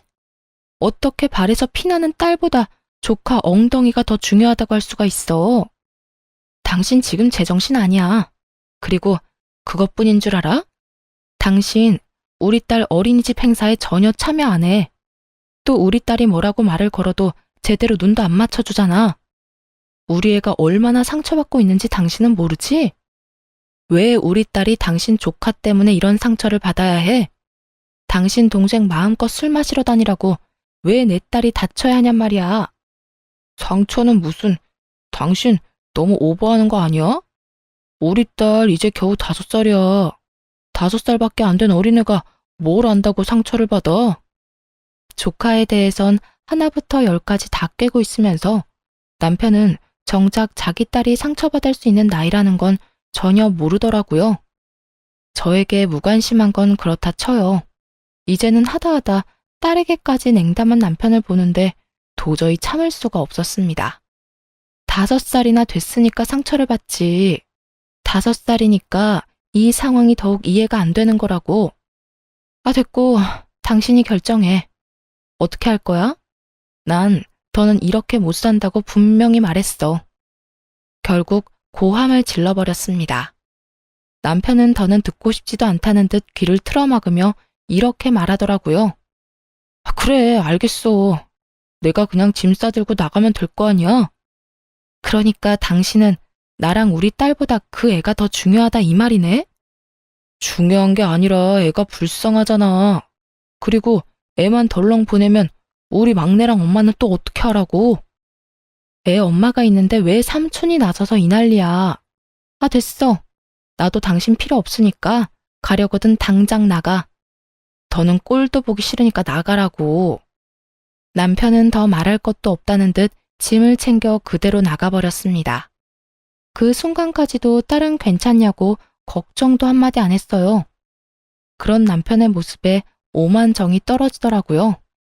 그때 우리 가정에 어떤 미래가 있나 진지하게 생각해봤던 것 같아요. 그려지는 미래에는 안타깝게도 절망뿐이더라고요. 딸의 미래를 생각하면 남편을 잘 구슬려서 살아야 한다 싶다가도 남편을 보면 가정엔 관심도 없는 아빠가 있어봤자 뭐 하나 싶었습니다. 지금도 저딴 식으로 구는데 조카가 커지면 또 어떻겠어요? 더 큰 도움이 필요할 때마다 남편이 어떻게 행동할지는 불보듯 뻔한 일이었죠. 그렇다고 해서 시누이가 정신을 차릴 것 같지는 않았고 시모 역시 중간 역할을 똑바로 해줄 거란 기대는 전혀 없는 상황이었습니다. 그렇게 남편과의 이혼을 진지하게 고민하고 있던 때였어요. 시모가 전화를 하더라고요. 너 집안의 가장을 그런 식으로 내쫓는 거 아니다. 들어보니 네 딸이 그렇게 크게 다친 것도 아니던데. 고작 그런 걸 가지고 이렇게 남편을 쫓아낸다는 게 말이나 되니? 말은 바로 하세요. 제가 쫓아낸 게 아니라 남편 스스로 나간 거고요. 그리고 오늘 일어난 일 하나 가지고 이혼하자고 한 줄 아세요? 남편이 자기 조카만 돌본다고 자식이랑 마누라는 나 몰라라 하면서 살았다고요. 어머님 말대로 한 집안의 가장이라는 사람이요. 가족끼리 돕고 살다 보면 그럴 수도 있는 거지. 넌 하여튼 애 엄마가 어떻게 그렇게까지 매정할 수가 있니? 매정? 지금 매정이라고 했어요? 제가 매정한 거면 이 아가씨는 인간도 아니겠네요. 뭐야? 너 지금 내 딸한테 인간도 아니라고 했니? 그렇잖아요. 이까진 일로 매정하다는 말을 듣는 거면요. 자기 배 아파서 낳은 자식 나 몰라라 하고 밖으로 놔두는 아가씨는요. 그럼 인간도 아닌 거 아닌가요? 아니, 짐승만도 못한 거네요. 짐승들도요, 자기가 낳은 새끼는 지극정성으로 돌봐준다고요. 시모는 할 말이 없었는지 기가 막힌다는 듯 혀를 찼습니다. 그리고 으름장을 놓기 시작하더군요. 말하는 거 하고는 하여튼 남편 필요 없다고 쫓아낸 사람은 너니까 나중에 후회 말아라. 또 아쉽다고 내 아들 찾지나 말고 우린 우리끼리 잘 살 테니 넌 너대로 네 딸이랑 잘 살라는 말이야. 시모의 말을 듣고 있는데 비로소 결심이 서더라고요. 이 정신 나간 집안이랑 연을 끊어야 한다. 그래야 나와 내 딸이 제대로 살 수 있다. 제가 원하는 바네요. 사리 분별 못하고 오로지 엄마랑 동생만 챙기는 남편, 저도 필요 없어요. 아들이나 잘 데리고 사세요. 누군 그딴 남편 필요해서 같이 산 줄 아세요? 지금까지 전혀 도움도 되지도 않았고 앞으로도 도움될 일 없을 것 같거든요. 나중에 아들 좀 데리고 가란 전화나 하지 마세요. 그대로 전화를 끊어버리고 하나둘씩 이혼 준비를 하기 시작했습니다. 그런데 딸과 행복하게 지내는 와중 신우이에게 전화가 왔습니다. 당장 병원으로 오라고요. 새벽녘에 갑자기 전후 사정 설명도 없었습니다. 그저 다급한 목소리로 병원으로 오라고 하곤 끊겨버린 전화에 많이 놀랐죠. 결국 가까이 살던 친한 언니에게 딸을 맡기고 병원으로 갔어요. 그리고 도착해서야 시조카가 열이 심하게 나 병원에 왔다는 걸 알게 되었어요. 병원으로 오는 내내 최악의 상황도 상상했던 터라 놀란 가슴을 진정시켰죠. 그런데 신우이가 다가오더니 다짜고짜 손을 올리는 것이 아니겠어요? 화가 많이 난 듯한 신우이가 씩씩거리며 뭐라 했는 줄 아세요? 정말 가관이었어요. 이제 속이 편해요? 내 아들이 저렇게 아프니까 속이 편하냐고. 이게 다 너 때문이야. 네가 잘 돌봐주기만 했어도 저렇게 아플 일은 없었을 거라고. 신우이는 자기 아들이 감기에 걸려 열이 나는 것까지 제 탓으로 돌렸습니다. 그런 신우이에게 제가 받은 그대로 돌려주며 말했어요. 야, 이게 왜 다 내 탓이야? 내가 웬만하면 네 인생이 불쌍해서 참아보려고 했는데 말이야. 보자 하니까 이게 선을 넘네. 네가 덜컥 임신까지 하고 책임지지도 못하면서 애를 낳아서 이렇게 된 거잖아. 게다가 제대로 돌보지도 않았으면서 뭐? 잘못은 하나부터 열까지 자기가 다 해놓고 어디서 책임전가야? 지금 상황이 어떤 줄이나 알아? 너 하나 때문에 나랑 네 오빠 이혼하게 생겼어. 알고 있냐고. 고함을 지르며 현실을 말해줬지만 신우이는 들리지도 않는 사람 같았어요. 그저 자기의 붉어진 뺨을 어루만지며 왜 때리냐고 소리만 지르더라고요. 지금 나 때렸니? 네가 뭔데 나한테 이딴 짓을 해. 네가 뭔데? 너는 때려도 되고 난 하면 안 돼? 이딴 취급을 받고 싶지 않았으면 네가 똑바로 살았어야지. 행동은 개차반으로 해놓고 대우는 또 기빈 대우를 받고 싶어? 야, 그건 도둑년 심보야. 하긴 밤낮으로 남자랑 논다고 정신이 나갔는데 예의 도리를 알기나 하겠니? 딱 한마디만 더 할게. 네 아들이 저렇게 아픈 건 나 때문이 아니고 너 때문이야. 네가 아들은 나 몰라라 하고 밖으로 나다녀서 그런 거라고. 그러니까 누굴 탓하지 말고 정신 나간 네 탓을 해. 알겠어? 그렇게 신우이와 제가 언성을 높이고 싸우니 남편이 득달같이 다가왔습니다. 혹시나 했지만 역시나 신우이 편을 들고 나서더군요. 그 모습을 보는데 이혼은 정말 탁월한 결정이었다 싶었어요. 당신 지금 내 동생 때렸어? 당신이 뭔데 내 동생한테 손을 대? 미쳤어? 제정신 아니지? 제정신 아닌 사람이 누군데 이 난리야. 그리고 내가 먼저 맞는 건 못 봤니? 한참 어린 신우이가 때리는데 맞고만 있어야 정상인 거야? 내가 진짜 어이가 없어서. 편을 들려거든 상황에 맞게 전후사정 똑바로 알고 해 이 얼빠진 놈아. 막내가 철이 없어 그런 짓을 했다고 쳐. 그래도 당신까지 똑같이 굴면 안 되지. 말로 했어도 됐잖아. 말로 해서 알아들어야 말로 하지. 그리고 당신 동생은 입이 없어? 말을 못해? 먼저 손 나간 사람은 따로 있는데 왜 엄한 나한테 이 난리야. 하긴 당신이 그 모양이니 지금 그 꼴이겠지. 도대체 얼마나 못 잔 건지 남편의 눈 밑엔 다크서클이 길게 내려와 있었습니다. 또 살은 얼마나 빠진 것인지 차마 눈 뜨고 볼 수 없는 정도더군요. 시모 꼴도 별반 다르지 않았고요. 이 와중에도 단 한 사람은 잘 먹고 자고 놀았는지 살이 포동포동 올라 있었어요. 그게 누구겠어요? 신우이죠. 누가 악의 엄마인지 맨눈으로 봐선 전혀 알 수 없는 상황이었어요. 남편 역시 자신의 몰골이 말이 아니라는 걸 아는지 헛기침만 해댔습니다. 이제는 그런 남편의 꼴을 보는 것조차 싫어지더군요. 아, 됐어. 이 새벽에 부른다고 온 내가 등신인 거지. 다 됐고, 이렇게 만난 김에 말할게. 우리 이혼하자. 갑작스러운 이혼 통보에 남편이 눈을 크게 뜨고 절 보더라고요. 그런 남편에게 다시 한번 이혼하자고 했습니다.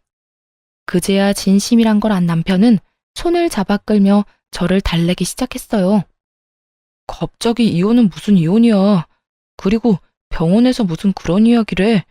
지금 당신 화난 거 알겠는데 그래도 이혼은 아니지. 일단 흥분 좀 가라앉히고 나중에 조용하게 다시 이야기하자. 일단 나와봐. 흥분? 이혼하자는 말이 홧김에 그냥 뱉은 걸로 들려? 당신 날 그렇게도 몰라? 나 지금 그냥 하는 말 아니고 그 어느 때보다 진심이야. 그러니까 이거 놔. 그러지 말고 나가서 조용하게 이야기 좀 하자. 나가서 나랑 이야기하다 보면 생각이 바뀔 거야. 남편은 계속해서 저를 붙잡으며 어떻게 해서든 달래려고 애썼습니다. 그런 남편을 다시 뿌리치며 단호하게 말해주었어요. 이거 놓으라니까. 난 이제 당신한테 들을 말도 할 말도 없어. 더는 얼굴 보고 이야기하는 것도 싫어서 하는 말이니까 똑바로 들어. 당신이랑 이혼할 거야. 당신도 그렇게 알고 이혼 준비나 하고 있어. 그 어느 때보다 단호한 태도에 남편은 그저 저를 멍하니 보기만 했습니다. 붙잡았던 손까지 놓아버리고서는요. 대신 이혼 이야기를 들은 시모가 득달같이 달려와 욕을 해대기 시작했어요. 네가 감히 누구 보고 뭘 하자고? 네가 뭔데 우리 아들한테 그딴 말을 해? 이혼을 해도 내 아들이 하고 싶을 때 하는 거다. 니년한텐 그딴 말을 할 자격이 없다 이거야. 자격? 웃기지도 않네요, 정말. 그리고 아줌마, 말 좀 가려서 하죠. 나 이제 아줌마 며느리도 뭣도 아닐 예정이거든요. 그렇게 막말하다가 정말 큰일 치를 수도 있어요. 더 이상 무서울 것도 없어 한껏 시모를 비웃어주며 저렇게 말했습니다. 그러자 제 말을 듣고 있던 신우이가 다시 저를 향해 손을 뻗더라고요. 처음이야 갑작스럽게 일어난 일이라 당했다 쳐도 두 번은 그럴 수 없죠. 빠르게 신우이 손을 낚아채 있는 힘껏 밀어버리며 이렇게 말해주었습니다. 야, 네 자식은 네가 키워. 밤마다 술 먹고 클럽 다니다가 20대 초반에 미혼모 된 걸로는 모자랐니? 너 계속 그러고 다니면 너 혼자 망하는 게 아니야. 네 식구들까지 다 같이 망하는 거야. 알겠어? 너 하나 때문에 지금 네 오빠 이혼당하는 거 이게 끝일 거라 생각하지. 이게 시작이야. 앞으로도 네가 정신 못 차리고 그 모양 그 꼴로 살면 이제 네 집안 망하는 거 시간 문제라고. 그간의 정을 생각해서 하는 말이니까 잘 새겨들어. 이렇게 말하니 바닥에 고꾸라져 있던 신우이가 눈을 뒤집고 고함을 질렀습니다. 너 지금 말 다 했어? 나 미혼모라고 무시하는 거야? 내가 사는 꼴이 뭐가 어떻다고 네가 감히 나한테 그딴 말을 해. 내가 뭐 얼마나 잘못했다고. 애 있는 엄만 놀지도 못해? 애 있는 엄마도 사람이야. 누가 애 있는 엄마는 사람도 아니라고 했니? 애 있는 엄마가 노는 게 문제는 아니지. 근데 너처럼 애를 다른 사람 손에 맡기고 술 퍼마시고 다니는 건 문제지. 몇 번을 말했는데 아직도 그걸 모르면 어쩌자는 거야? 난 분명 말했어. 지금이라도 정신 차리고 똑바로 살아. 네 인생뿐만 아니라 네 가족들 인생까지 망치기 싫으면. 결국 신우이는 대성통곡을 하기 시작했습니다. 그러자 남편과 신모가 나서서 저에게 따지더군요. 당신은 무슨 말을 그렇게 해? 우리 막내 인생이 망가지기라도 했으면 좋겠어? 그러게 말이다. 너 아주 내 딸 인생 망치라고 고사라도 지내겠구나. 이혼을 하려거든 곱게 해. 괜한 악담이나 퍼붓지 말고. 내 말이 그저 악담이라고 생각하는 거야? 진짜 아니라다. 다시 한번 말하는데 동생 관리, 딸 관리나 똑바로 하세요. 다들 그때 가서 후회하지 말고 제발. 이렇게 말하고 남편과 시모가 뭐라고 하든 말든 뒤돌아 집으로 왔습니다. 그 후 이혼은 착착 진행되었어요. 남편, 신모, 시누이 세 사람 모두에게 위자료를 청구했어요. 다행히 재산 분할까지 유리하게 받고 이혼할 수 있었습니다. 물론 양육권도 제가 가지고 왔고요. 전 남편은 이혼도 당하고 딸의 양육권도 지키지 못한 채 그저 돈만 다 털렸죠. 그렇게 이혼을 하고 난 후 전 남편의 몰골은 점점 망가져 갔습니다. 딸이 아빠를 가끔 보고 싶어해 만났는데 그때마다 엉망이더라고요. 마지막으로 전 남편을 본 날엔 아주 가관이었어요. 핏기 하나 없는 얼굴, 툭 건드리면 쓰러질 것 같은 몰골. 그런 꼴을 하고서는 이렇게 말하더군요. 당신 말이 다 맞았어. 이러다 우리 집 송두리째 무너지게 생겼어. 뭐? 그게 무슨 말이야? 그게 막내 또 임신했대. 애 두고 밤마다 나가서 술 먹고 클럽 다니는 것 같더니 또 임신을 해버렸대. 아빠는 또 누군지 모른다고 하고 거기에다 이번에도 낳는다고 우기고 있어. 들어보니 그 정신 나간 전 시누이가 또 임신을 했다는 거예요. 예전과 똑같이 애 아빠는 누군지도 모르고요. 그런 주제에 뱃속의 아기를 또 낳겠다고 우기고 있다고 하더군요. 첫째 아들도 똑바로 돌보지 않으면서요. 그 말을 듣는데 놀랍지도 않더라고요. 밤마다 나가서 노는 시누이를 말리지도 않고 온 식구가 도와주잖아요. 당연히 그런 일이 또 일어나고도 남을 상황 아니었나요? 그러게 내가 진작 당신 동생 단속 똑바로 하라고 했지? 그때 당신이 나한테 뭐라고 했어? 악담하지 말라고? 지금 이런데도 그저 악담이었다고 생각해? 당신 말이 다 맞았어. 당장 첫째도 제대로 안 보는 애가 둘째를 낳겠다고 우겨대는데 나 내 동생이지만 이제는 무섭기까지 해. 아, 진짜 어떻게 해야 할지 모르겠어. 그때 당신 말을 들었으면 이렇게까지 되지 않았을 텐데. 하소연하며 우는 남편을 보는데 안타깝기는커녕 한심하기 그지없더라고요. 그렇게 싸고 돌 때는 언제고 이제 와서 저렇게 울고불고 후회하다뇨. 소 잃고 외양간 고친다고 한들 달라질 건 하나 없으니까요. 그렇게 한참 눈물을 짜내던 남편이 급하게 제 눈치를 살폈습니다. 뭔가 수상하다 싶었는데 이상한 헛소리를 짓거리기 시작하더군요. 당신 말대로 나 이제 그냥 내 인생만 생각하면서 살려고. 막내 일에는 상관도 안 할 거야. 그래서 하는 말인데 우리 다시 재결합하면 안 될까? 우리 딸 언제까지 아빠 없이 지내게 할 수는 없잖아. 뭐? 너 지금 재결합이라고 했니? 너 힘들어지니까 재결합을 하자고? 미쳤어? 아니, 나 힘든 건 둘째치고 우리 딸 생각해서 하는 말이지. 당신은 우리 딸 불쌍하지도 않아? 전 남편은 딸을 핑계로 내세우며 재결합을 요구했습니다.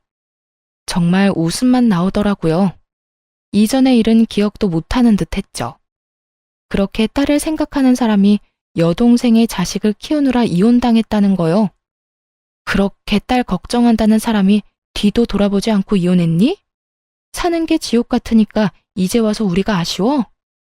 혹시 해서 하는 말인데 우리한테 도망쳐올 생각은 하지도 마. 알겠어? 무슨 말을 그렇게 하냐? 난 진짜 당신이랑 우리 딸 걱정되어서 하는 말이라고. 내 진심을 그런 식으로 왜곡하면 내가 섭섭하지. 뻔뻔함이 정말 하늘을 찌르겠더라고요.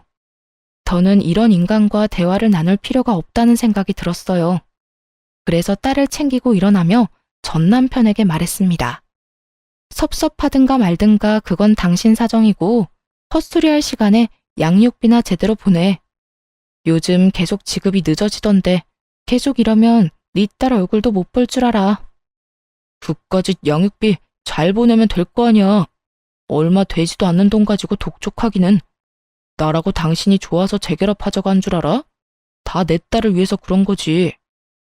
아, 그거 참 다행이네. 당신 말대로 딸을 위하는 거면 양육비나 제대로 보내. 재결합 같은 헛소리 하지 말고. 그래도 딸이 걱정되면 양육비를 더 줘도 좋고.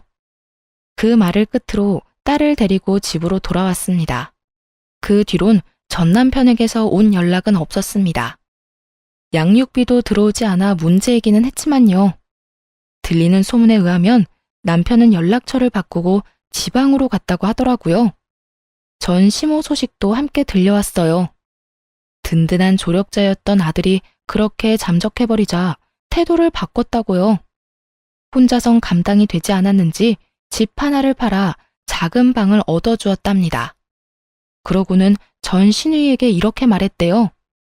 더 애를 낳든 말든 네 자식 데리고 앞으로 알아서 살라고요. 그 후에는 모녀의 연을 끊다시피 하고 연락도 받지 않는 상태라고 하더군요. 이사간 집 주소조차 알려주지 않는다나요? 상황이 그렇게 되자 전 신우이는 뻔뻔하게도 도와달라고 연락해 왔습니다.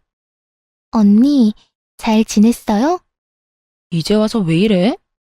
듣자 하니 상황이 좋지 않던데 도움을 구하려고 연락한 건 아니지 설마? 그게, 맞아요. 언니, 나 좀 도와주면 안 돼요? 혼자 애를 보려고 하니까 너무 힘들어요. 애정을 생각해서 좀 도와주면 안 될까요? 임신을 해서 입덧도 심하고 애는 계속 울고 이러다 미칠 것 같아요. 야, 미치려면 혼자 미쳐. 어디 애먼 사람까지 미치게 만들려고 수작질이야? 네가 저지른 일은 네가 알아서 해결하고 다신 연락도 하지 마. 언니, 그러지 말고 제발 잠시만 우리 애 좀 봐주세요. 네? 너 같으면 네 애를 봐주고 싶겠어? 너 때문에 내 가정이 이렇게 망가졌는데 헛소리 하지 말고 다신 연락도 하지 마. 전화를 끊기 전 입에 담기 힘든 험한 말을 한 바가지 해줬어요. 차마 사연엔 다 쓰지 못했지만요. 그 뒤론 연락도 하지 못하게 차단을 해버렸고요. 그런데 정말 웃기지 않나요? 제 조언은 콧방귀를 끼고 싸고 돌며 막말로 몰아가더니 결국 이게 뭐예요? 실제로 제 말대로 되니 나 몰라라 하고 다 도망갔잖아요. 아무튼 저는 모든 인연을 정리하고 딸과 함께 행복하게 잘 지내는 중입니다. 5살이던 딸은 이제 초등학생이 되었어요. 전 딸의 학교 근처에 작은 카페를 차려 딸 뒷바라지와 일 둘 다 잘하고 있고요. 대박이 난 카페는 아니지만 자리가 좋아 꾸준히 손님이 있는 편이에요. 그 덕에 생활하는 데는 큰 어려움이 없습니다. 딸이 하고 싶다는 것들은 웬만하면 다 하게 해주며 지내고 있어요. 지금 가장 만족스러운 점은 단연 혼자서도 딸을 잘 케어할 수 있다는 점이에요. 딸에게 무슨 일이 생기면 언제든 가게 문을 잠시 닫고 갈 수 있으니까요. 싱글맘인 저에겐 카페는 더없이 좋은 직장이죠. 물론 딸이 가끔 아빠 이야기를 꺼내긴 합니다. 하지만 보고 싶거나 그리운 마음은 아니라고 하더라고요. 그런 말을 들을 때면 마음이 찢어지게 아프긴 하지만 아파하는 만큼 더 사랑으로 보살피려고 합니다. 그러면 딸의 외로움과 아픔도 옅어지는 날이 오겠죠? 앞으로도 지금처럼 딸과 함께 잘 살아가 보려고요. 이로써 저의 긴 사연도 끝이 났네요. 함께 해주셔서 감사합니다.